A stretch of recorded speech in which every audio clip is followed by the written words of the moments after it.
Hello friends, मैं ये video ITR form related बना रहा हूँ। जैसा कि आप सब जानते हैं, इंडिविजुअल की last date of filing return 31 जुलाई होती है। आपने जो पिछले साल कमाया, सरकार को आपको अगले साल 31 जुलाई तक इंडिविजुअल के केस में आपको अपनी रिटर्न भरनी होती है। तो मैं ये वीडियो गाइडेंस पर्पज़ से बना रहा हूँ कि आईटीआर 1 कौन कौन भर सकता है, सहज फॉर्म। ये मैंने एक प्रेजेंटेशन तैयार करी है, इसमें आप देख सकते हैं।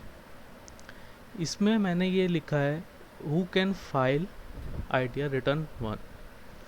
जो आईटीआर रिटर्न है वो इंडिविजुअल फाइल कर सकता है अगर उसकी ये जो फॉलोइंग इनकम्स हैं, तभी वो आईटीआर 1 में जा सकता है। अगर उसकी इनकम इन चीज़ के अलावा है तो उसको अलग फॉर्म्स एप्लीकेबल होंगे, जो मेरे आने वाली वीडियो में आपको मैं ज़रूर बताऊंगा। ITR 1 is used to by an individual having income from following source: income from salary and pension। Salaried person या फिर जिनकी पेंशन आती है वो ITR 1 फाइल कर सकते हैं। Income from one house property not being brought forward losses from previous year. यहाँ मैं आपका फोकस 1 पे दिलवाना चाहूँगा। यहाँ पे अगर आपकी इनकम फ्रॉम हाउस प्रॉपर्टी खाली एक घर से है, तभी आप ITR 1 फाइल कर सकते हैं और आपका कोई भी ITR ब्रॉड फॉरवर्ड लॉस नहीं होना चाहिए। नेक्स्ट है income from other sources not being income from lottery और रेस हॉर्सेस। मतलब कोई भी other source like FD income, interest income या फिर ETC आपको, पर उसके अंदर आपकी लॉटरी और रेस हॉर्सेस की इनकम नहीं आएगी, उसके लिए आपको अलग फॉर्म लगेगा। Moreover clubbing income from spouse minors. Spouse मतलब आपके वाइफ या फिर हस्बैंड या फिर आपका माइनर चाइल्ड। माइनर मतलब 18 से नीचे। अगर उनकी इनकम आपके ITR में क्लब हो रही है तो आपको ITR भरना पड़ेगा, पर उनकी इनकम भी यही वाली होनी चाहिए जो मैंने आपको ऊपर बताई, सैलरी, हाउस प्रॉपर्टी एक घर से या फिर अदर सोर्सेस। अब हम बात करते हैं कि कौन कौन ITR 1 नहीं भर सकता।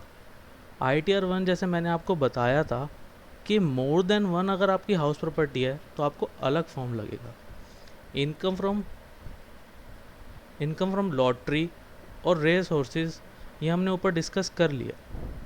Income not exempt from tax under capital gains. Capital gains मतलब आपने कोई घर बेचा, शेयर्स बेचे, डिबेंचर्स बेचे, म्यूचुअल फंड्स या फिर रुपी डिनोमिनेटेड बॉन्ड्स एक्सेट्रा, वो कैपिटल गेन में टैक्स होता है।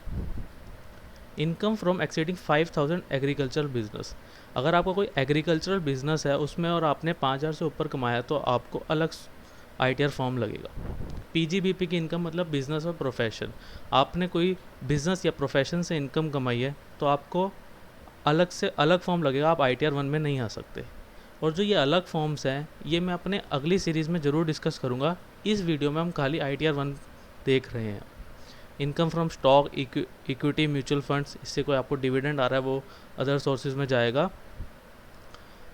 Losses which can be carried forward. अगर आपको कोई भी लॉस है जो आपको कैरी फॉरवर्ड करना है तो आप ITR 1 नहीं भर सकते। जैसे मैंने आपको ऊपर बताया था कि आपका अगर कोई हाउस प्रॉपर्टी का लॉस है तो आप ITR 1 मतलब सहज फॉर्म नहीं भर सकते। Person claiming relief foreign tax paid under section 1990A और 91।